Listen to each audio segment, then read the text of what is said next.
রজবেরও 3 তারিখ, আর জানুয়ারি মাসেরও 3 তারিখ। চাঁদের হিসাবে যেই মাসে আমরা এখন অবস্থান করতেছি, যে মাসে পৌঁছে গেছি, এই মাস সম্পর্কে আল্লাহ তাআলা কোরআনে ফাঁকে ওয়াজ করেছেন। আমি এই জন্য ওই আয়াতটাই পড়েছি। আল্লাহ তাআলা বলেন, দুনিয়ার সৃষ্টির শুরু থেকে আল্লাহ তাআলা মাস সৃষ্টি করেছেন 12টি, 12 মাস। এর মধ্যে 4 মাসকে আল্লাহ তাআলা খুব সম্মানিত করেছেন। কেন করেছেন সেটাও অন্য জায়গায় আল্লাহ বলে দিয়েছেন, জাআলাল্লাহুল কাবাতাল বাইতাল হারামা কিয়ামান লিন্নাস ওয়াশ শাহরাল হারাম ওয়াল হাদিয়া ওয়াল কলায়েদ। এক সময় দুনিয়াতে মারামারি, হানাহানি, লুটতরাজ, খুন খারাপি এগুলি নিত্য নৈমিত্তিক। সময়টাকে বলা হয়তো জাহেলিয়াতের যুগ। ওই সময় কারোর কোনো নিরাপত্তা নাই। পথ ঘাটে যে যাকে পারে তাকে খুন করে, তার মাল নিয়ে যায়। তো ওই সময় দুনিয়াটা টিকছে কিভাবে? আল্লাহ তাআলা সেটা বলেছেন যে কয়েকটা কারণে দুনিয়া টিকে গেছে তখন। এক হলো বাইতুল্লাহ শরীফের কারণে। কারণ আব্রাহা বাদশার এই বিশাল পতন, বিশাল ধ্বংসের পরে গোটা দুনিয়ায় বাইতুল্লাহর আজমত মানুষের দিলে বসে গেছে, ভয় ঢুকে গেছে। পথে ঘাটে কেউ বাইতুল্লাহর প্রতিবেশী, ওই এলাকার মানুষ পরিচয় দিলে তার আর কোনো মালের কেউ হাত দিতে, লুট করতে সাহস করতো না। এই জন্য বাহিরের লোক যারা, এরা মক্কা শরীফের লোকদেরকে রাহবার বানিয়ে ব্যবসা বাণিজ্য করত। শীতকালে দক্ষিণ দিকে, গরমকালে উত্তর দিকে। কারণ গরমের সময় উত্তর দিকে গেলে সমস্যা নাই, কিন্তু শীতের দিনে উত্তর দিকে সফর করতে তো সমস্যা। ইদানিং দিনাজপুর যাওয়ার জন্য আমার খুব দাওয়াত দিচ্ছে। আমি বললাম যে সময় যাবো না, এ সময় তো শীত খুব বেশি ওখানে। আমাদের এখানে যে মাত্রার এর চেয়ে অনেক বেশি। আমরা তো ভাবতেছি হিমালয়ের কারণে শৈত্য প্রবাহ ওই দিক থেকে আসে, কিন্তু গোটা দুনিয়ায় শীতের সময় উত্তর থেকে শীত আসে। এই জন্য ওরা রেহলাতার শীতায় ওয়াসাইফ। মক্কার লোক শুধু রাহবর, কন্ট্রাক্টে যেত যে আমাকে ব্যবসায় কি দিবে, নিজেদের কোনো চালান নাই, শুধু রাহবরই করে। সফর করে সিরিয়ার মানুষ, ফিলিস্তিন, জর্দান, এই সমস্ত এলাকার মানুষ এরা দক্ষিণে যায় ব্যবসা করতে, মক্কার লোককে সাথে নিয়ে যায়। পথে ডাকাতে ধরলে বলে, কথা বলে একজনেই, যিনি মক্কা শরীফের আশপাশের কোরাইশের, সে বলে আমি অমুক, আর কোনো কথা নাই। 1982 সনে, এই যে কত বছর আগে, আমার আব্বা মরহুম হজে গেছিলেন। তখন আমি মদিনা শরীফ পড়ি। তো উনি হজের অল্প কয়েকদিন আগেই জেদ্দায় পৌঁছেছে। আমি আগাইয়া ওনাকে মক্কা শরীফে ঘরটা সব ঠিক করে দিয়েছি। কারণ ওই সময়ও হজের এত প্রসেসিং, এত ঝামেলা ছিল না, একটুখানি মানুষ নিজের ইচ্ছা মতো করতে পারত। তো হজের পরে ওনার সময় এখনো 28 দিন, আরো সামনে অনেক সময় আছে। তা আমি ভাবছি যে মক্কা শরীফ রেখে গেলে আমার তো ওদিকে ক্লাস আছে, তো আমার তো সমস্যা। এই জন্য আমি ওনাকে সাথে নিয়ে যেতে পারলে ভালো। ওনার সাথে কাফেলাও আছে ছোটখাটো, আমার এক চাচা সহ। তো আমি বাস টার্মিনালে গাড়ির যেখানে, ওখানে চলে গেলাম। তো সবাই আমাকে টানাটানি করে, চলো মানুষ আসছে কয়েকজন, এক গাড়ির ব্যবস্থা আছে। কিন্তু আমি যখন বলি যে এনারা হাজি, এনাদের 28 দিন সময় এখনো সামনে, এদেরকে কি তুমি নিতে পারবে? পথে তো চেকপোস্টে ধরিবে, কারণ চেকপোস্ট দেখে সামনে সর্বোচ্চ 12 দিন থাকতে যেতে দিবে। 12 দিনের বেশি থাকে যদি একে যাইতে দিবে না। তো এটা বললে বলে যে না, আর পারবো না। তা আমি গাড়ি খুঁজতেছি, সব গাড়ি প্রথমেই আগ্রহী, কিন্তু এই কথা শুনলে আর কেউ নিতে চায় না। তো হঠাৎ করে একটা লোক বললো যে তুমি কি সমস্যা? আমি বললাম যে আমার আব্বা, আমার চাচা, এরা আমার সাথে নিতে চাই, কিন্তু ওদের তো আর একটু সময় বেশি, এই জন্য কোনো গাড়ি নিতে পারতেছে না। পথে চেকপোস্টে তো নামাইয়া দিবে, নিল লাভ হবে কি? তো বলে যে আমি তো এক সমস্যায় পড়ছি। আমি কি সমস্যা? আমি একা, এই জন্য আমি প্যাসেঞ্জার একজন, কোনো গাড়ি আমাকে নিতে চায় না, সবাই গ্রুপ খোঁজে। তুমি আমাকে সাথে নিবে কিনা সেটা বলো। তোমার এই যে সমস্যার কথা বলতেছো, চেকপোস্টে ধরবে, এই হইব সে হবে, এগুলি সব আমি দেখবো। আমি বললাম তুমি কে? আমি কোর্টের উকিল, সৌদি ইয়াম্বু এলাকা, বদরের কাছাকাছি ওই এলাকার আমি কোর্টের উকিল, আমি আমার ওকালতি দিয়ে ভার করে নিব, তোমার সমস্যা নাই, চলো। তা আমি সেদিন এই সুরা বুঝে আসছিল, ইলাফে কোরাইশ কেমনে কি হয়। পথে পুলিশ ধরলে সে নামে, পুলিশ গাড়ির পাশে আসলো, সে জবাব দেয়, ধমক দেয়, আমি সৌদি অমুক কোর্টের পুলিশ উকিল, আর এই মদিনা ইউনিভার্সিটির ছাত্র, আর এরা আমাদের মেহমান, কি চেক করবে তুমি? এটা বললে কে আল্লাহ রূপ, চলে যাও। কোনোখানে আর ধরে নাই, বাস পার হয়ে গেছে। আমি চিন্তা করলাম ওরা ঠিক এই কাজটাই করতো। কুরাইশের লোক ডাকাতে ধরলে পিছনে কারা ওটা দেখতো না, কুরাইশের লোক বলতো আমি অমুক, পাস পার করে দিয়েছে। এই জন্য আল্লাহ তাআলা বলেন দুনিয়া তখন টিকছে, জাল আল্লাহুল কাবাতাল বাইতাল হারামা কিয়ামান লিন্নাস, এই বাইতুল্লাহর উসিলাতে মানুষের ব্যবসা বাণিজ্য, যাতায়াত, চলাচল এগুলি সচল ছিল। এই জন্য দুনিয়াটা তখন ঠিকই ছিল, না হলে তো না খেয়ে মরতো সব, ব্যবসা বাণিজ্য সব বন্ধ হয়ে যেত, আইন শৃঙ্খলা বলতে কিছুই ছিল না। আর অশাহর আল হারাম, এই 4টা মাসের কারণে দুনিয়া সচল ছিল। 4 মাস হলো এই রজব মাস, এই এখন যে মাসের আজকে 3 তারিখ, রজব মাস আর জিলকাত, জিলহজ, মুহররম, ওই 3 মাস এক নাগাড়ে একাধারে, একটার সাথে একটা লাগা, জিলকাত, জিলহজ, মুহররম, আর এদিকে হইল রজব। এই 4 মাস কেউ কেউ বলছেন হযরত ইব্রাহিম আলাইহিস সালামের জমানা থেকেই এগুলি সম্মানিত, আবার জাহিলিয়াতের যুগে এরাও এদেরকে সম্মানিত রাখছে এই কারণে, কারণ ওরাও হজে আসতো, যদিও তাদের হজের মধ্যে শিরক মিশ্রিত ছিল। তারা লব্বাইক আমাদের মতো করে লব্বাইক বলতো না, তারা বলতো লব্বাইক লা শারীকা লাক, লব্বাইক লা শারীকা লাক ইল্লা শারীকান হুয়া লাক তামলিকুহু ওয়া মা মালাক। বাইতুল্লাহর পাশে এসে বলতো কোনো শরিক নেই, কিন্তু বাইতুল্লাহর ভিতরে একটা মূর্তি আছে হুবাল, ওই একটা ঠিক আছে, আর বাকিগুলি বাদ। তো ওরা শিরক যুক্ত লব্বাইক পড়তো এবং উলঙ্গ হইয়া বাইতুল্লাহর তোয়াফ করত। তো এজন্য হজের জন্য ওরা আসতে জিলকাত মাস দরকার, যেতে মুহররম দরকার, আর হজের মাস তো হজের মাসেই। এই জন্য হজের আগে 1 মাস, হজের পরে 1 মাস, মাঝখান দিয়ে জিলহজ মাস, এই 3 মাসকে ওরা আইন করে দিছে যে 3 মাসে পথে ঘাটে কেউ কারো কিছু ধরবে না, না হয়তো মানুষ হজে আসবে না। আর আরবের লোক এই যে 2020-21 আমাদের এই 2020-21 হজে আমাদের দেশ থেকে লোক যায়নি, সারা দুনিয়া থেকে আসেনি, শুধু সৌদি আরবের কিছু লোককে দিয়ে সরকার হজের ব্যবস্থা করছে। এই 2 বছরে আমাদের আত্মীয়স্বজন যারা মক্কা শরীফ, মদিনা শরীফ ব্যবসা করে, তাদের অবস্থাটা কি গেছে আপনারা জানেন? সব বন্ধ, হোটেল বন্ধ, বেচা কিনা বন্ধ, কারণ বাহিরের কেউ আসে না। ওরা চিন্তা করছে আমাদের জীবন তো অচল হয়ে যাবে যদি হজ বন্ধ হয়ে যায়। এই জন্য হজের আগে 1 মাস, পরে 1 মাস, হজের মাস, এই 3 মাস। আর চিন্তা করলে এই 3 মাসের পরে বাকি গোটা 9 মাস চলবে কিভাবে? এই জন্য মাঝখানে 1টা মাস সুযোগ রাখা দরকার, যাতে মানুষ ওমরা করতে আসে। এই জন্য ওরা রজব মাস এইটাকেও সম্মানী করে রাখছে। রজব মাসও কাউকে কিছু করতো না। এক কবি তো বলেন, আওয়া কুল্লামা ওয়ারাদাত ওকাজা কাবিলাতুন বাসু ইলাইয়া আরিফাহুম ইয়াতাওয়াসসামু। ওই ওকাজের বাজারে রজব মাসে, জিলকাত, জিলহজ, মুহররম মাসে যখন উন্মুক্ত মানুষ বেচা কিনা করে, মেলামেশা করে, দেখা সাক্ষাৎ হয়, আমার কিছুই বলতে পারে না মারার জন্য। আমি তার বাবার খুনি, আমাকে কিছুই বলে না, তবে লোক পাঠাইয়া বলে যে এর চিহ্নিত করে রাখ, সময় মতো এই 4 মাস পার হয়ে গেলে একে ধরবো। এই জন্য আল্লাহ তাআলা বলেন তখন দুনিয়া টিকছে কয়েকটা কারণে। এর মধ্যে একটা হলো বাইতুল্লাহ, আরেকটা হলো এই 4 মাস। এই 4 মাসের কারণে দুনিয়াটা ঠিকই ছিল।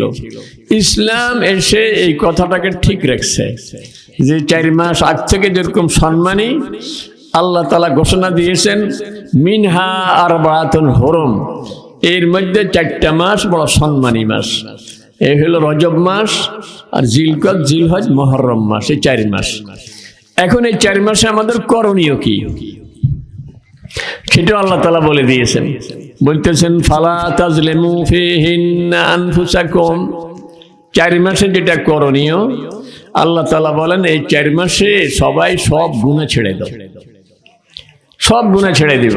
রাসূল সাল্লাল্লাহু আলাইহি সাল্লাম বলতেছেন মসজিদে, মাইয়া খুযু আন্নি হাউলাইল কালিমাত, আমি এখন কয়টা কথা বলবো, আমার এই কথাগুলো কে আমার কাছ থেকে নিবে? ফায়া আমালু বিহিন্না, নিজে আমল করবে, ওয়াইউআল্লিমু মাইয়া আমালু বিহিন্না, এবং যারা আমল করে এমন লোকদের কাছে এই কথাগুলো পৌঁছিয়ে দিবে। এটা পারবে কে? হযরত আবু হুরায়রা রাদিয়াল্লাহু তাআলা আনহু বলেন, কুলতু আনা ইয়া রাসূলুল্লাহ। হযরত আবু হুরায়রা রাদিয়াল্লাহু তাআলা আনহু বলেন, হুজুর আমি পারব।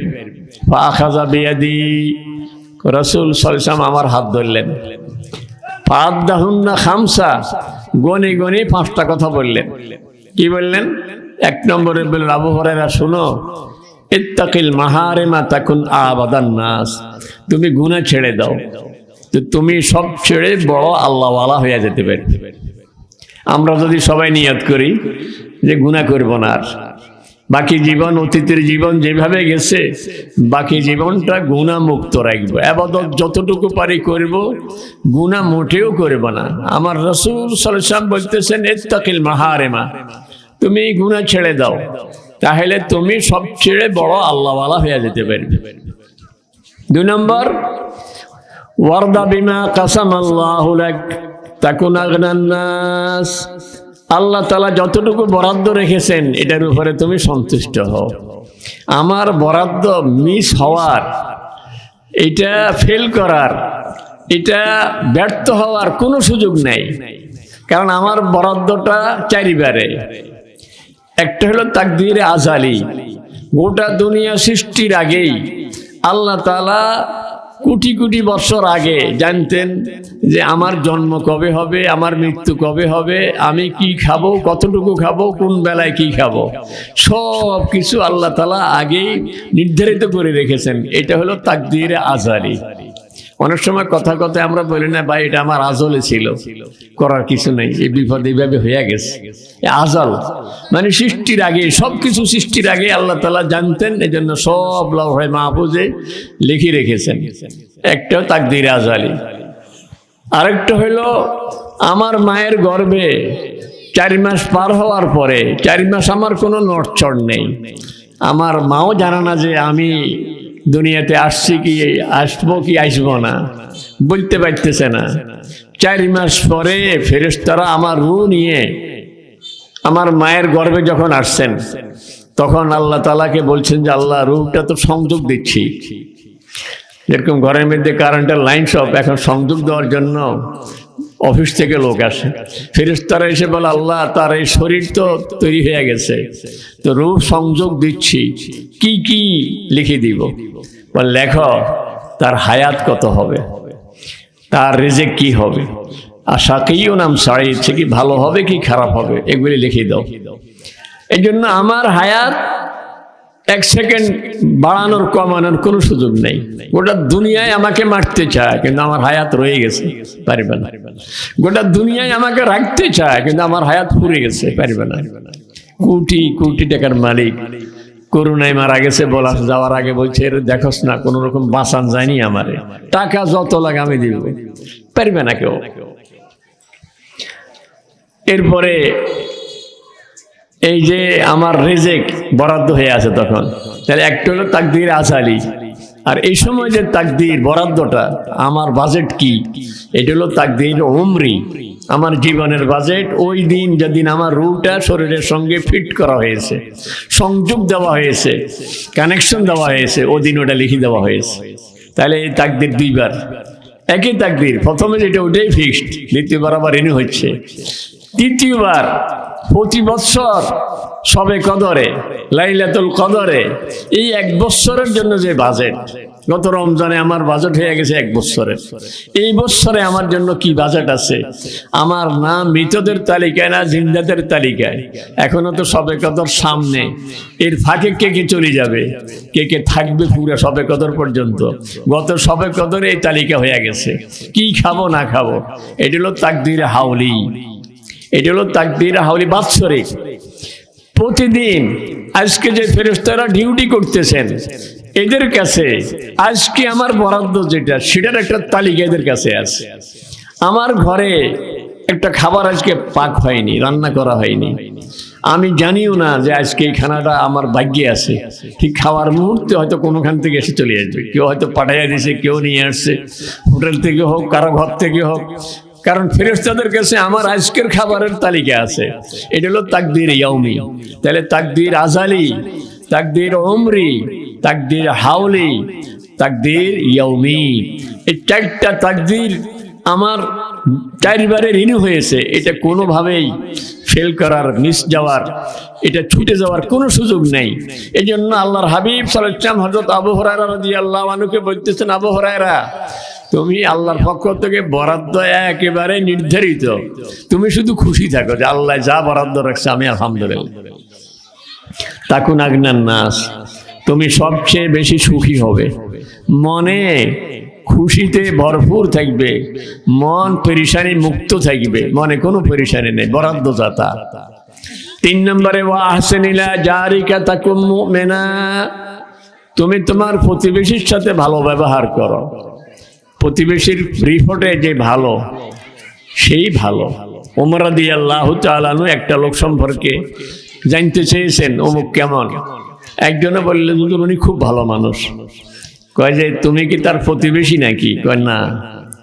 কয় তাহলে একসাথে কি সফর করছো, কখনো সফরে গেছো? কয় যে না। কয় লেনদেন করছো, টাকা পয়সা দিছো বা নিছো? কয় না। কয় তোমার কথা ঠিক নেই। তুমি কিভাবে জানলা লোকটা ভালো? লোক ভালো না খারাপ বোঝা যাবে যদি বাড়ি ভাষাভাষি হয়, তাহলে বোঝা যায় যে কেমন লোক। যদি একসাথে সফর হয় তো বোঝা যায় কেমন লোক। একজনে হজ থেকে এসে হজে বর্ণনা দেওয়ার আগেই বর্ণনা শুরু করে যে তোরা আমাকে অমুকের সাথে দিছ। মানুষ যে এত ভালো হয় এটা আমি জীবনে দেখি নাই। এত ভালো হতে পারে মানুষ কল্পনাও করি নাই। আবার কখন আসি বর্ণনা দেখ কার সাথে ফাটাইছ তোরা, আমার কিসের হয় সব নষ্ট করে দিছে, এইতে এই এইতে হেই। কারণ সফর করছে, বুঝতে পারে না, সফর করে লোকটাকে চিনে ফেলছে, হয়তো ভালো বুঝছে না খারাপ বুঝছে। লেনদেন করলে বোঝা যায় কি ভালো মানুষ। বুঝতে পারি নাই যে উনি খারাপ, উনি এরশাদ পড়ে, উনি চাষতো পড়ে, তাহাজ্জুদ মিস করে না, কিন্তু লেনদেন খারাপ। আছে না এরকম? মানে আপনারা বলবেন হুজুর এত খারাপ কেমনে হয়? আমার সাথে লেনদেন করছে, আমি দেখতেছি ওই লোকটা এরশাদ পড়ে, চাষতো পড়ে, তাহাজ্জুদ পড়ে, এতে কেউ করছে আমার সাথে, তার আমল দেখি আমি অবাক। এবার 10 বছর হয়েছে, টাকা পরিমাণ একটু বেশি, আজ পর্যন্ত টাকাটা দেয় না। একবার আমি উমরায় গেছি, তো উমরা থেকে আসার পরে বলতেছে হুজুর আমি আপনার সাথে দেখা করতে পারি নাই। আমি ভাবছি যে উমরায় গেছে যাইতেছি, শুনছি হয়তো এই জন্য দেখা করতে পারে নাই, তাহলে টাকাটা দিত আর কি। তা আমি বললাম না, অসুবিধা নেই। তা আমি ভাবছি যে তার তো অনুভূতি আছে দিবে। শেষে কয়েছে হুজুর আমি গেছি মাত্র 1 সপ্তাহের জন্য, মানে সেও উমরা গেছে। আমি শুনলাম দিলের টাকা খরচ করে উমরা যেতে পারছে, আমার টাকাটা দিতে পারে না, দের উমরা করতে বলছে গে, আগে আমার টাকায় না দিবে। বুঝেন না কথা? এই জন্য লেনদেন করলে মানুষ বোঝা যায়, লেবাস পোশাক দিয়ে বোঝা যায় না। তো হযরতে আবু হুরায়রা রাদিয়াল্লাহু তাআলা আনহু বলেন, রাসূল 3 নম্বরে আমাকে বলতেছে আহসান ইলা জারিক, তুমি তোমার প্রতিবেশীর সাথে এমন সদাচরণ করো, তোমার প্রতিবেশী বলো যে আমার প্রতিবেশী একজন জান্নাতি মানুষ, একজন ভালো মানুষ, তাহলে তুমি আল্লাহর কাছে 1 নম্বর মুমিন হিসাবে ওই তালিকার অন্তর্ভুক্ত হবে, তাকুন মুমিনা। 4 নম্বরে ওয়াহিব্বা লিন্নাস মা তুহিব্বু লিনাফসিক তাকুন মুসলিমা, তুমি নিজের জন্য যেটা পছন্দ করো, আমার সাথে মানুষ এরকম আচরণ করুক, আমাকে এরকম বলুক, তো আমি অন্যের সাথে ঠিক ওরকম আচরণে করব, ওরকম কথাই বলবো। আমার সাথে এরকম করক আমি চাই না, তো অন্যের সাথে আমি করব না। বলে এমন যদি হইতে পারো তাহলে তুমি একজন খাঁটি মুসলমান হয়ে যাবে। ওলা তুকসিরে দেহেক, বেশি হাসবে না, কারণ ফাইন্না কাসরাতাদ দেহেকে তুমিতুল কলব, কারণ অট্ট হাসিতে, উচ্চ স্বরে হাসিতে দিল মরে যায়। তো এই যে রজব মাস, আল্লাহ তাআলা বলতেছেন এই মাসের আমল হইল ফালা তাজলিমু ফীহিন্না আনফুসাকুম। রজব মাস, জিলকদ, জিলহজ, মুহররম মাস, এই 4 মাসের করণীয় যেটা, বৈশিষ্ট্য যেটা, হযরত মুফতি শফি রাহিমাহুল্লাহ তাফসিরে মারুল ফুল কোরআন লেখেন যে এই 4 মাসের বৈশিষ্ট্য হইল, যদি কেউ এই 4 মাস গুনাহ মুক্ত থাকতে পারে, সে 4 মাস গুনাহ করে নাই। একজন লোক সে মোবাইলের আসক্ত, একজন লোক নজরের হেফাজত করতে পারে না, মানুষটা খুব ভালো কিন্তু নজরের হেফাজত হয় না। একজন লোক খুব ভালো কিন্তু মুখ তার খারাপ, একজনের সাথে একটু কড়া কথা বলে, মনে খোঁচাই কথা বলে বা গীবত করে, যার যত সমস্যা আছে। হযরত মুফতি শফি রাহিমাহুল্লাহ লেখেন যে এই 4 মাসের বৈশিষ্ট্য হলো, কেউ যদি এই 4 মাসে নিজকে কন্ট্রোল করতে পারে, যে কষ্ট করি এই 4 মাস আমি মোবাইলের যে খারাপ কিছু দেখার অভ্যাস হয়ে গেছে, দেখব না, আল্লাহ তাআলা বাকি মাসগুলো তাকে গুনাহ মুক্ত থাকার তৌফিক দিয়ে দিবেন। কারণ আল্লাহ তাআলার ঘোষণা হলো ফালা তাজলিমু ফীহিন্না আনফুসাকুম। গুনাহ তো সব সময়ই গুনাহ, কিন্তু স্পেশাল ভাবে আল্লাহ তাআলা 4 মাসের কথা বলছেন, ফালা তাজলিমু ফীহিন্না আনফুসাকুম। মাসের 2 দিন পার হয়ে গেছে, এই রাত 3 তারিখের রাত, নিয়ত করে যে এই পুরা মাসটা, এটাও মেরাজের মাসে, এই মাসে আমি কোনো রকম গুনাহ করব না। এখন গুনার একটা ফিরিস্তি হযরত মুআজ রাদিয়াল্লাহু তাআলা আনহু বলেন, আওসানি রাসূলুল্লাহ সাল্লাল্লাহু আলাইহি ওয়াসাল্লাম বিআশরি কালিমাত। আমার রাসূল সাল্লাল্লাহু আলাইহি ওয়াসাল্লাম আমাকে 10টা ওসিয়ত করছেন। কি কি? 1 নম্বরে বলছেন, লা তুশরিক বিল্লাহ ওয়ালাউ কুতিলতা আও হুররিকতা। মুআজ রাদিয়াল্লাহু তাআলা আনহুকে বলতেছেন, শোনো আমার প্রিয় সাহাবী মুআজ, জীবনে কখনো শিরক করবে না। তোমাকে শিরক করার জন্য বাধ্য করতেছে, শিরক না করলে তোমাকে একবারে জবাই করে দিচ্ছে, তোমাকে আগুনে পুড়ে ফেলতেছে, যত রকম নির্যাতনই করুক, যত কিছুই করুক, তুমি আল্লাহর সাথে কাউকে শিরক করবে না। লা তুশরিক বিল্লাহি শাইআ ওয়ালাউ কুতিলতা আও হুররিকতা। তুমি কোনোভাবেই শিরক করবে না। কাজে শিরক রুবুবিয়তের ক্ষেত্রে শিরক, যে সব কিছু দেয় আল্লাহ, কিন্তু আমি যদি শিরক করি, বিয়ে করছি আজকে 20 বছর, ছেলে মেয়ে হচ্ছে না, ডাক্তার সব ফেল, দেশ বিদেশ সব ফেল, এখন বলতেছে অমুক মাজারে গেলে বাচ্চা হয়। আমি কোন সনে যেন হজে যাইতেছিলাম, তো আমার কয়েকজন আত্মীয়, এরা 3 জনেই বিয়ে করছে, কারো 5 বছর, কারো 7 বছর। তা আমার বাসায় আসি বললো যে মক্কা শরীফে কবুতরের মাঠে দেখছেন না আপনারা যারা হজে গেছেন, ওখানে গম সিটি দেয়, ওখান থেকে গম আনলে ওই গম খেলে নাকি বাচ্চা হয়। তা আমাদের তো বাচ্চা হয় না, আমি কষ্ট করি আমাদের জন্য কয়টা গম নিয়ে আসি। তা আমি, আমার ঘরটা ছিল একবার কবুতর মাঠের সাথে, প্রতিদিনই তো ওখানে যে আসা যাওয়া করি। একদিন মনে মধ্যে হঠাৎ করে আসলো যে ওরা যেভাবে বাসায় আসি, আর আমরা খুব কাছের মানুষ, ওরা যেভাবে একবারে কাকুতে মিনতি করে বলছে গম কটা লইয়া যায় না, নিলে ওদের বাচ্চা হইলে হইলো। শেষে চিন্তা করলাম, আমি যদি গম নেই আর এদের বাচ্চা হয়, এই কথাটা সারা দুনিয়া ছড়াইতে, এখন ইউটিউবের জামানা, অল্প দিনে কথা ছড়াই যাবে যে কবুতর মাঠের গম খাইলে বাচ্চা হয়। তা আমি বললাম যে মনে মনে আর কি, ওখানে থেকে বললাম গম নিব না, আজকে একটা তোয়াফ করবো স্পেশাল ওদের জন্য, আর তোয়াফে ওদের জন্য খুব দোয়া করবো, কারণ সন্তান দিতে পারে কে? তো আমি ওদের জন্য খুব দোয়া করছি তোয়াফ করে। দেশে আসার পরে 2 মাসের মধ্যে 3 জনের খবর হয়ে গেছে, 3 জনের বিবিদের পেটে বাচ্চা চলে আসছে, 3 জনের। তা আমি চিন্তা করলাম, এখন যদি গম আনতাম, এদের তো বাচ্চা এই সময় এমনি হয়ে যেত, আল্লাহর বরাদ্দ তো এরকম। কিন্তু কথাটা কি হইতো যে গম খায়া বস বাচ্চা হয়ে গেছে, কবুতর মাঠের গমে। এই জন্য সন্তান দিতে পারে কে? আল্লাহ। আমি কোনো মাজারে কোনোখানে একবার ওয়াজ করে আসতেছি রামগতি থেকে, রাত অনেক হয়ে গেছে, তখন গাড়ি ছিল না, আর যেটা নিয়ে গেছি ওটাও ছেড়ে দিছি। ভাবছি যে গাড়ি তো রাস্তার পাশে, মাহফিল অ্যাভেলেবেল, গাড়ি পাওয়া যাবে। এখন গাড়ি পাচ্ছি না, রাত হয়ে গেছে 12টা। দেখলাম যে একটা বাস আসতেছে, তো বাস ইশারা দিলাম, ড্রাইভার চেঞ্জে উঠে এনেছে। দেখলাম যে রিজার্ভ। বললাম কই যান আপনারা? সিলেট যাব। তো বললাম এতক্ষণ ওয়াজ করে আসছি, যে কথা ঘটনা সেটাই তো, আপনারা তো সিলেট মাজারা যাইতেছে, কারো কারো ছেলে হয় না এই জন্য মাজারা যান, কয়জন হাত তুলি হুজুর হয় এই জন্য যাই। বললাম যে কেউ কেউ অনেকদিন থেকে রোগে ভুগতেছেন, ভালো হয় না এই জন্য রোগ চিকিৎসার জন্য যেতেছেন, কয়জন হাত তুলি হুজুর আমি এই জন্য যেতেছি। বললাম যে মামলা মোকদ্দমা অনেক দিন, টাকা পয়সা সব শেষ, এখন একটু মাজারা যাইতেছেন, কয়জনে বললো হুজুর এই জন্য। তা আমি বললাম শোনেন, এখন আমি বললে গাড়ি ঘুরাবেন না, গাড়ি থেকে নেমেও যাবেন না, আপনারা তো চলছে নেই। তবে শোনেন, মাজারওয়ালা দিতে পারে না, দিতে পারে একমাত্র কে? বললাম মাজারের পাশে বড় মসজিদ আছে, গিয়ে ওখানে 2 রাকাত নামাজ পড়ে আল্লাহর কাছে চোখের পানি ফেলে দোয়া করবেন, দেখবেন যে আল্লাহ তাআলা রোগীর রোগ ভালো করে দেবে, নিঃসন্তানকে সন্তান দিবে, অসুস্থকে সুস্থ করে তুলবে, কারণ সব পারে একমাত্র কে? আল্লাহ। আর যাচ্ছেন হিসাবে কবরটা জিয়ারত করে আসবেন, কবরওয়ালার কাছে কিছুই চাইবেন না, তাইলে ঈমান নষ্ট হয়ে যাবে। অনেক সময় আমরা ঘরে বাড়িতে থাকি না, কোন বানরওয়ালা বানর নিয়ে আসছে, সে গনি গনি সব বলে, বিবি সাহেব আমার মেয়ের জন্য গনাইছে, মেয়ের বিয়ে হচ্ছে না। আর এটা যদি আমার কাছেও আসে, আমি বলে দিলে বিশ্বাস করবো যে বিয়ের গনায় যখন বোঝা গেছে মেয়ের বয়স বেশি হয়ে গেছে, নতুবা কিরকম গনায়নি, কি জানি বিয়ে আটকাইছে, বাস বিশ্বাস হয়ে গেছে।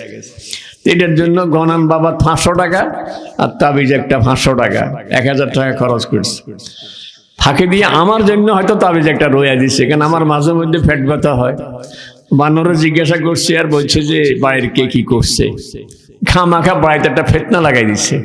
কে করতে পারে? ওই অমুকের সাথে আইল নিয়ে ঠেলাঠেলি, সীমানা নিয়ে ঠেলাঠেলি করলে হে করতে পারে। এখন একজন একজনের সন্দেহ করে, কিন্তু গায়েব জানে একমাত্র কে? কিন্তু বান্দর দিয়ে যে গনাইলাম, বান্দর কি কোনো গায়েব জানেনি? এই জন্য কোনোভাবে শিরক করব না। গায়েব একমাত্র আল্লাহ জানেন, দিতে পারে একমাত্র আল্লাহ। আমার সিজদা, আমার মুনাজাত সবকিছু হবে কার জন্য? আল্লাহর জন্য। এই জন্য 1 নম্বর রাসূল সাল্লাল্লাহু বলেন হযরতে মুআজকে, মুআজ শোনো, আল্লাহর সঙ্গে কোনো সময় কোনোভাবে শিরক করবে না।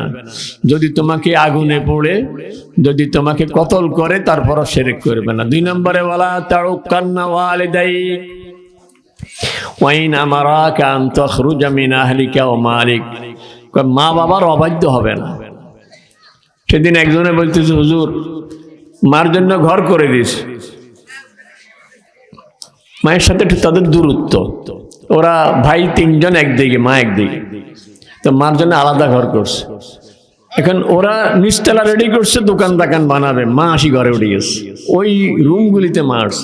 এখন আমারে ফোন দিয়ে বলো, হুজুর মার তো ভিন্ন ঘর আছে, তো মা আমাদের এই বিল্ডিং এ এখন উঠে দখল করে করছে, এখন কি কর? আমি তোমরা সব বাইরে যাও, তোমরা সব বাইরে যাও, মা থাকবে।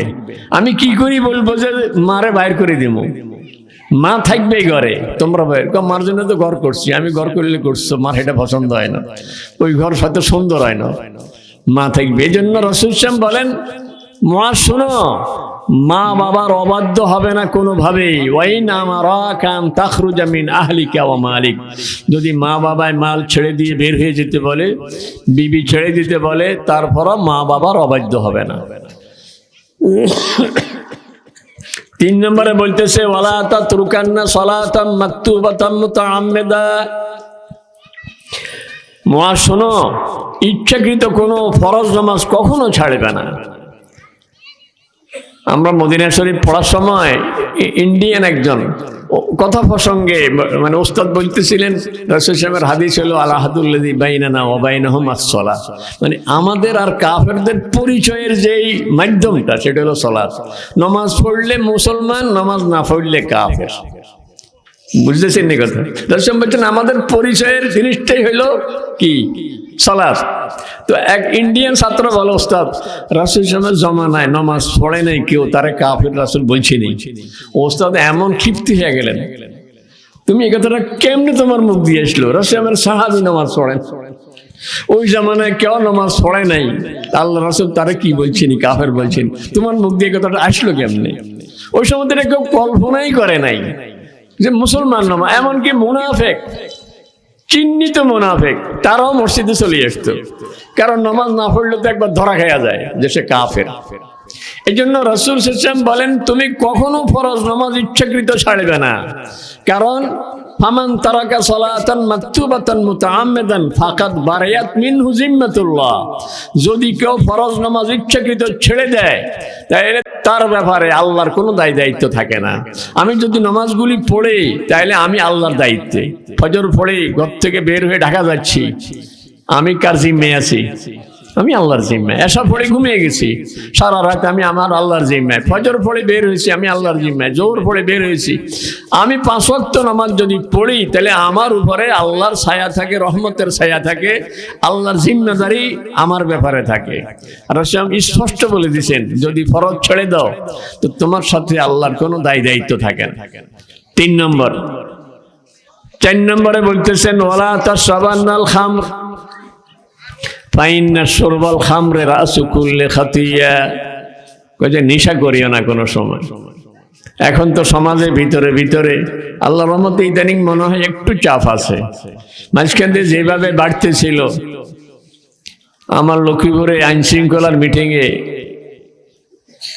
মাদক নিয়ন্ত্রণ অফিস আছে না একটা, তো অফিসার বক্তব্য দিচ্ছে, মানে সে এই গত 1 মাসে তার কৃতিত্ব যে আমরা মদ খাওয়া অবস্থায় বা ইয়াবা বিক্রি অবস্থায় এই এতজন আসামি ধরছি, এত কেজি এই গাঁজা উদ্ধার করছি, এত পিস ইয়াবা উদ্ধার করছি, আমাদের বড় সফলতা। তো আমি ওনার পরে আমি বক্তব্য দিলাম, আমি বললাম যে স্যার উনি যে বক্তব্য দিচ্ছে ওনার অনেক কৃতিত্ব, ওনার অনেক সফলতার কথা বলছেন, কিন্তু বাস্তব চিত্রতের বিপরীত। কয় যে কিভাবে? আমি বললাম না, লক্ষ্মীপুরে আমিও রোডে আমার বাসা, রাত্রে মাহফিল করে অনেক সময় অনেক রাত্রে আসি, কিছু অপরিচিত মুখ যুবক ছেলেদের আনাগোনা দেখি, নিশ্চয়ই এখানে কেউ না কেউ এগুলি বেচা কিনা করে, নইলে এর এখানে তো রাত্রে কি করতে আসে? এটা তো আগে ছিল না, এখন তো এটা বাড়তেছে, তাইলে কমতেছে কই? আমি দেখি বাড়তেছে না। এই অফিসার সকালবেলায় আমার বাসায় চলে আসছে, আসি বললো, কালকে তো আপনি আমারে খুব শরম দিলেন, আপনার কাছে আমি তালিকা দিই, এই শহরে কে কে মদ এই সাপ্লাই করে, কে কে ইয়াবা বাহির থেকে আমদানি করে, তালিকা দিই। তো আমি বললাম, তো আপনি বলেন না কে এটা? দিলে তো আমার ফিট ব্যস্ত না। এখন আল্লাহর রহমতে বোধহয় ওই পরিবেশ নাই, এখন কেউ আর এরকম মস্তানি করে এই সমস্ত কাজ করতে পারে না। এই জন্য আমাদের যুব সমাজ যদি নিজেদেরকে নিয়ন্ত্রণ না করে, আমাদের মাদ্রাসায় ফাজেলে আরবি সাহিত্যের মধ্যে একটা গল্পের নাম হইল হাওয়াবিয়া। গল্পের নাম দিয়েছে লেখকে হাওয়াবিয়া। ও আম্মা মান খাফাত মাওয়াজিনুহু ফাউম্মুহু হাওয়াবিয়া, গল্পের নামে দিয়েছে হাওয়াবিয়া। তো ওখানে লেখক প্রবন্ধকার লিখতেছে যে আমি আর আমার এক বন্ধু একই শহরে দুজনে চাকরি করতাম, পরে সরকারি চাকরি বদলি হয়ে যায়, আমি বদলি হয়ে আরেক শহরে চলে গেলাম। তো অনেকদিন পরে এই শহরে আসছি যেখানে আগে ছিলাম, আসি ভাবলাম যে আমার বন্ধুর বাসায় একটু যাই, ওদের খোঁজ খবর নিয়ে যাই। রাত হয়ে গেছে, রাতের বেলায় বন্ধুর বাসা যে রোডে, ওই রোডে ঢুকছি, কিন্তু বন্ধুর বাসাটা আমি নির্দিষ্ট করতে পারতেছি না, চিহ্নিত করতে পারতেছি না। ডাইন পাশে মেস্তুরি বাড়ি, বাম পাশে চৌধুরী বাড়ি, সব ঠিক আছে, কিন্তু মাঝখানে আমার বন্ধুর বাসাটা তো বড় ফকফকে ঝকঝকে লাইটিং ফাইটিং দিয়া, এটা ছিল সবচেয়ে বেশি উজ্জ্বল, কিন্তু এটা একটা ভুতুড়ে বাড়ির মতো লাগে। আমি সন্ধ্যের মধ্যে পড়ে গেছি, এটা আমার বন্ধুর বাড়ি নয় মনে হয়। তারপরও সাহস করে দরজা গিয়ে নক করলাম, অমুক ভাই বাড়িতে আছেন? কয় যে বাচ্চারা দৌড়ে আসছে, আমি বাচ্চাদেরকে চিনতে পারতেছি না, কারণ জামা কাপড় নোংরা ছেঁড়া, কিন্তু ভিতরে ভাবি বলতেছে, ভাই ভাই আপনার ভাইয়ের বাসা এটা, আসেন আসেন ভিতরে আসেন। আমি ভিতরে ঢুকি অবাক, কিন্তু সোফা কই? একসময় কত দামি সোফা ছিল, আমি আমার স্ত্রী ছেলে মেয়েদেরকে নিয়ে এই বাসায় আসলে ছোট হয়ে যাইতাম, আমার বাসার তুলনায় এই বাসায় একটা রাজার বাসা। এখন সোফা নাই, ওই দামি খাটও নাই, সাধারণ একটা চৌকি, সাধারণ একটা বিছনা। তো আমি বললাম, ভাই কই? ভাবি কাঁদা শুরু করছে, বলেন না কাহিনী, আপনি যাওয়ার পরে খারাপ সংস্পর্শে তারা পাইয়া গেছে, এখন সে তো আস্তে আস্তে নিশার জগতে ঢুকে গেছে। নিশার টাকা পূরণ করতে গিয়ে সে আমার গয়নাগাটি সব শেষ করছে, ঘরের ফার্নিচার সব শেষ করছে, কারেন্টের বিল ঠিক মতো দেয় না, এই জন্য কারেন্টের লাইন বিদ্যুৎ অফিস কাটিয়ে দিছে। ছেলে মেয়েদের লেখাপড়া চালাইতে পারে না, আমি বাপের বাড়ি থেকে কোনো রকম টাকা এনে ওদেরকে স্কুলে পাঠাই, জামা কাপড় দিতে পারতেছি না, জামা কাপড় ছেঁড়া। হাবিয়া দুচুক হয়ে গেছে না, এই জন্য নাম দিচ্ছে গল্পের হাবিয়া। এখন ভাই কই? ভাই তো কই, কিভাবে বলবো? রাত্রে অনেক সময় পুলিশে আনি, তারে ঘরে পৌঁছে দিয়ে যায়, মাতাল অবস্থায় আসে, সে তো সুস্থ অবস্থায় ঘরে আসে না। এখন আপনি তাকে হয়তো কোথাও রাস্তায় দেখবেন, রাস্তার পাশে পড়ে আছে, আমি খুঁজতে বের হয়েছি, যে দেখি যে সত্যি রাস্তার পাশে পড়ে আছে। তার হাত ধরলাম, সে আমাকে চেনে না। আস্তে আস্তে যখন ঘরের পাশে আসছি, সে এখন আমাকে চিনতেছে। তো এখন আমি বললাম, কিরে তোর এই অবস্থা কা? কয় বলিস না, আসলে শখ করি বন্ধু বান্ধবের সাথে একদিন একটু সবাই বসছে, যখন সবাই খায় আমি একটু খায়া দেখছি আর কি, এই যে ঢুকছি আর বের হইতে পারি না। এই জন্য আল্লাহর হাবিব সাল্লাল্লাহু আলাইহি ওয়াসাল্লাম বলেন, ওয়ালা তাশরাবান্নাল খাম, কখনো নেশার এই জগতে পা দিও না, এদের সাথে মিশো না, কারণ ফাইন্না শুরবাল খামরে রাসু কুল্লি খাতিয়া, যত রকমের অপরাধ পৃথিবীতে বেশিরভাগ অপরাধের মূল কারণ হলো এই মদ্যপান, নেশা করা, এগুলি। এই জন্য এটা থেকে অবশ্যই দূরে থাকব। এরপরে রাসূল সাল্লাল্লাহু আলাইহি ওয়াসাল্লাম বলেন, ওয়া ইয়াকা ওয়াল মাসিয়া, শুনো, গুনাহ করিও না, কারণ ফাইন্না বিল মাসিয়াতি হাল্লা গাদাবুল্লাহ, যদি কেউ গুনাহ করে তো আল্লাহ তাআলা তার উপরে নারাজ হয়ে যান, আল্লাহর গজব আর লানত তার উপর হইতে থাকে। আমি যখন গুনাহ করি ওই মুহূর্তে আমার আল্লাহ কি আমাকে দেখে না? দেখে না। আল্লাহ তাআলা ডেকে ডেকে বলেন, বান্দা তুই কি ভাবছস? তুই কি ভাবছস যে আমি দেখি নাই? যদি ভাবছস যে আমি দেখি নাই, তো তোর তো ঈমানে নাই। আর যদি বুঝস যে আমি দেখছি, তাইলে তোর মসজিদের ইমাম সাহেব দেখলে তুই লজ্জা পাস, তোর বাবায় দেখলে তুই শরম পাস, অমুকে দেখলে তুই ভয় পাস, তো আমাকে তুই এত তুচ্ছ মনে করছ? তোর বাবার দাম আমার কাছে, আমার দাম তোর বাবার মতো নয়, আমার দাম তোর ইমাম সাহেবের মতো নয়, আমার দাম তোর এলাকার মেম্বারের মতো নয়, তো আমাকে এত তুচ্ছ মনে করছ কেন? এই জন্য রাসূল সাল্লাল্লাহু আলাইহি ওয়াসাল্লাম বলেন, ইয়াকা ওয়াল মাসিয়া, শোনো, গুনাহ করো না, কারণ গুনার কারণে আল্লাহর গজব নেমে আসে। এরপরে বলতেছেন, ওয়া ইয়াকা ওয়াল ফিরারা মিনাজ যাহাব, যুদ্ধের ময়দানে পলায়ন করিও না, ময়দানে যখন আসছো টিকে থাকো। সব যদি ওয়াইন হালাকাল আল কওমু জামিয়া, সেনাবাহিনী সব শেষ, তুমি টিকে থাকো, হইতে পারে তোমার একজনের কারণে আল্লাহ তাআলা বিজয় দিয়ে দিবে। এরপরে বলতেছেন রাসূল সাল্লাল্লাহু আলাইহি ওয়াসাল্লাম, ওয়ানফিক আলা আয়ারিকা কদরা তাওলিকা, শোনো, নিজের সামর্থ্য অনুযায়ী ছেলে মেয়েদের জন্য খরচ করিও। ইনসাফ থাকা দরকার। একজনের ছেলের স্কুলে যেতে 20 টাকা ভাড়া, আসতে 20 টাকা ভাড়া, 40 টাকা, তো 100 টাকার নোট একটা দিয়ে দিলেন, নইলে যে বাবা দুপুরবেলা কিছু খাইয়া নিস, তাহলে 40 গেল, আর 60 টাকা থাকলো। 60 টাকা দিয়ে যদি সে 30-40 টাকাও খায়, বরং আরো কিছু টাকা বাঁচবে। কিন্তু ওই স্কুলে যাওয়ার সময় 500 টাকার নোট ধরাইয়া দেয়, তো ওর তো 100 টাকার বেশি লাগবে না কোনোভাবেই, আর 600 টাকা সে কিসে খরচ করবে? এই তখন অবৈধ লাইনে হয়তো বড় কোনো দুষ্ট ছেলে খেয়াল করছে, বড় লোকের ছেলে, ইয়াবা বিক্রি করা যাবে এর কাছে, কারণ এত টাকার কোনো পরিমাণ নির্ধারিত নাই, অনেক টাকা। এই জন্য ওরে যদি আমাদের কাস্টমার বানাইতে পারি, তো ডেইলি ওর কাছে 1-2টা বিক্রি করলে তো আমাদের একটা কাস্টমার হয়ে গেছে, তো ওই জগতে ঢুকে যাবে। এই জন্য অতিরিক্ত দেওয়া এটা যেরকম ক্ষতিকর। আরেকজনের ছেলে মেয়ে স্কুলে যাচ্ছে, বলতেছে আমরা ছোটবেলায় 3 মাইল হাঁটে গেছি। আমি নোয়াখালী ইসলামিয়ায় পড়ছি, 3 মাইল দূরে লজে গেছিলাম, রাস্তা ছিল খারাপ, কিতাব কাঁধে করে আসতাম, 3 মাইল হাঁটে আসতাম। পরে টুমচরে কিছু ছাত্র পাঠাইছি ইসলামিয়ায় ভর্তি হওয়ার জন্য, আমারও যায় করতেছে, হুজুর জাগির অনেক দূরে। আমি বললাম কত দূর? তো বলছে অমুক জায়গা। আমি বললাম তো আমার জাগির তো আরো দূরে ছিল। হুজুর ঠিক আছে, কিতাব বড়। আমি বললাম এইটা ঠিক আছে, কারণ কিতাব রাখি আসছি আমরা 1975 সনে।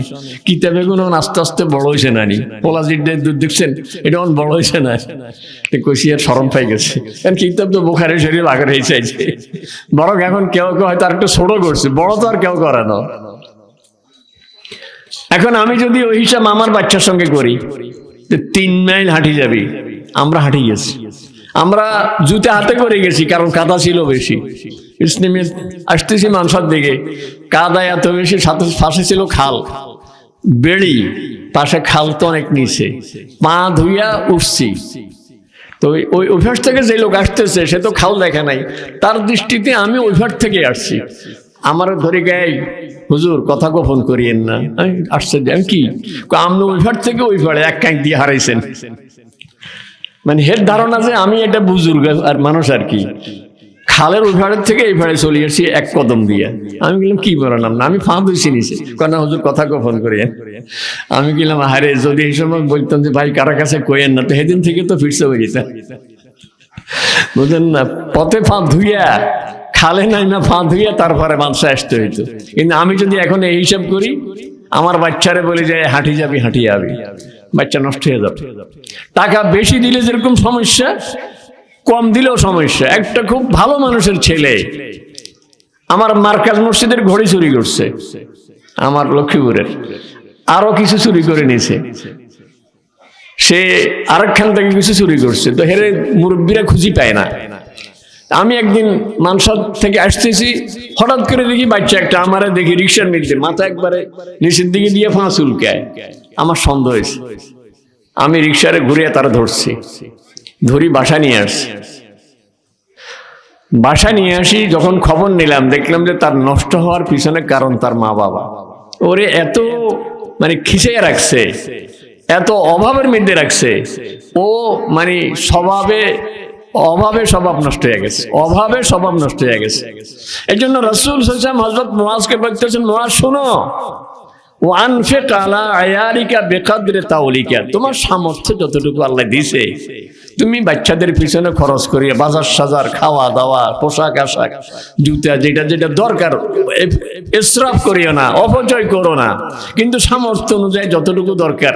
আর এই বাজারটা যদি আমি মনে করি এই বাজারের সদাই খেয়ে এরা ইবাদত করবে, এরা হেফজ পড়বে, এরা লেখাপড়া করবে, তাহলে আমার এই বাজারের খরচটাও আমলনামার মধ্যে গণ্য হয়ে যাবে। এই জন্য আল্লাহ রাসূল বলেন, মান কানাতিল আখিরাতু হাম্মাহু জাআলাল্লাহু গিনাহু ফি কলবিহি, যে আখিরাতকে টার্গেট বানায় তার মন বড় সন্তুষ্ট, খরচ করে আর আনন্দ পায়। বাজার করে, দেখা হলে একজনের সাথে, কি ভাই আপনি এই বুড়ো বয়সে আপনি বাজার করেন, হে খুশি, কো ভাই বাঁচমু আর কয়দিন, নিজের হাতে সদাইটা করে আনি, ঘরের বাচ্চাদেরকে খাওয়াইলে ওরা 7 জন যে ইবাদত করব, আল্লাহ আমার আমলনামার মধ্যে 7 জনের সওয়াব লিখে দিব। তা আমি 1 বছরে 7 বছরে কামা গাইলাম, পিছনে তো আমার একটা ত্রুটি আছে।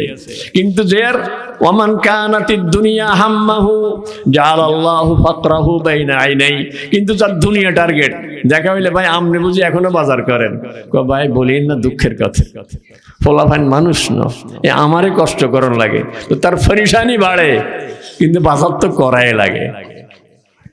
এই জন্য রাসূল সাল্লাল্লাহু বলেন, ওয়ানফিক আলা আয়ারিকা বিকদরি তাওলিকা, আর বলতেছেন ওয়ালা তারফা আনহুম আসাকা, বলছে ঘরের শাসন জারি রাখিও, কয়ে লাঠি লটকে রাখিও, ভিডিও কথা কয় না, লাঠি একটা ঘরে রাখিও, কিছু সলার মুঠে একটা ছোট্ট করে রাখি দিও, টেবিলের মধ্যে জোরে বাড়ি দিও, বাচ্চাদেরকে মারিও না, কারণ বাচ্চারা মাসুম। হেফজখানার ওস্তাদদেরকে আমি খুব বলি যে রাসূল সাল্লাল্লাহু আলাইহি ওয়াসাল্লাম কি কাউকে মারছেন কখনো? আল্লাহ রাসূল সাল্লামের খেদমত করছেন হযরতে আনাস 10 বছর, বলে আল্লাহি মা দরাবানি ওমা শাতামানি ওমা ক্বালা লিফাইলিন ফাআলতুহু লিমা ফাআলতা ওয়ালা লিশাইইন তারাকতুহু লিমা লাম তাফআল। জীবনে কোনদিন 10 বছরে কইলে বলে নাই করছত কা, না করলে বলে নাই করস নাই কা, মারে নাই কোনদিন। এই জন্য বাচ্চাদেরকে নিজেরাও ঘরের মধ্যে শাসন করব, কিন্তু খুব মারব না, মারলে লাভ হবে কি? আমার শ্বশুর মোহতারাম মারহুম উনি বলতেন যে মা বাপ বাচ্চাদেরকে পড়াইতে পারে না, কারণ আবেগ বেশি, যে হয় না কা, এমন মারা মারে 5 মিনিট একটু সময় দিলে মুখস্থ করতে পারতো, কিন্তু এখন 1 ঘন্টা নষ্ট হয়ে গেছে, আরো হয়তো অসুস্থ হয়ে গেছে, ডাক্তার দেখান লাগবে। এই জন্য রাসূল সাল্লাল্লাহু বলছেন লাঠি সরাইও না, শাসন জারি রাখিও, কিন্তু মারিও খুব, এটা বলে নাই। সর্বশেষ বলছেন ওয়াখিফহুম ফিল্লাহ, এদের দিলের মধ্যে আল্লাহর ভয় ঢুকাইয়া দিও, যে কেউ দেখে না আল্লাহ দেখে, কেউ দেখে না আল্লাহ দেখে, এই ভয় ঢুকিয়ে দিও। এই জন্য আমি এই হাদিসটা, লম্বা হাদিসটা, 10টা ওসিয়তের কথা এই জন্য স্মরণ করাইয়া দিছি, যেহেতু এই মাস সম্পর্কে আল্লাহর নির্দেশ হইল ফালা তাজলিমু ফীহিন্না আনফুসাকুম। এই মাসে, এই 4 মাসের বিশেষ আমল যেটা, সেটা হলো আল্লাহ তাআলা বলেন গুনাহ ছেড়ে দাও। তাহলে এই হাদিসের মধ্যে 10টা কথার ভিতরে যেটা যেটা জানছি, গুনাহ সব ছেড়ে দেওয়ার নিয়ত করি। আল্লাহ তাআলা আমাদের সকলকে তৌফিক দান করুক। কারণ রজবের পরে আবার রমজানও ঘনায় আসতেছে। রজব হইল বীজ লাগানোর মাস, শাবান পানি সেচের মাস, রমজান হলো ফসল কাটার মাস। যদি বীজ বপন না করে সময় মতো, পানি না দেয় আবার সময় মতো, তাইলে ফসল কাটবো কতক্ষণে? এই জন্য এখন থেকে ইবাদতের অভ্যাস বানাবো। রাত্রে তাহাজ্জুদ পড়ার, এশরাক পড়ার, চাশতো পড়ার। আমরা যারা এশরাক পড়ি রমজান মাসে, অনেকেই এশরাক পড়ি না। যারা এশরাকের মানে মুআযাবাত যারা করে, মুদাওয়ামাত করে, হেরাও রমজানে যেহেতু আগের ভাগে ফজর পড়ছে, এতক্ষণ বসে থাকতে কষ্ট, কিন্তু দাম বেশি তো রমজানেরটা। এই জন্য এখন থেকে শুরু করি এই সমস্ত আমলগুলো, যাতে রমজানে আমাদের আমল না ছুটে। আল্লাহ তাআলা আমাদের সকলকে তৌফিক দান করুক। ওয়া আখিরু দাওয়ানা আলহামদুলিল্লাহি রাব্বিল আলামিন।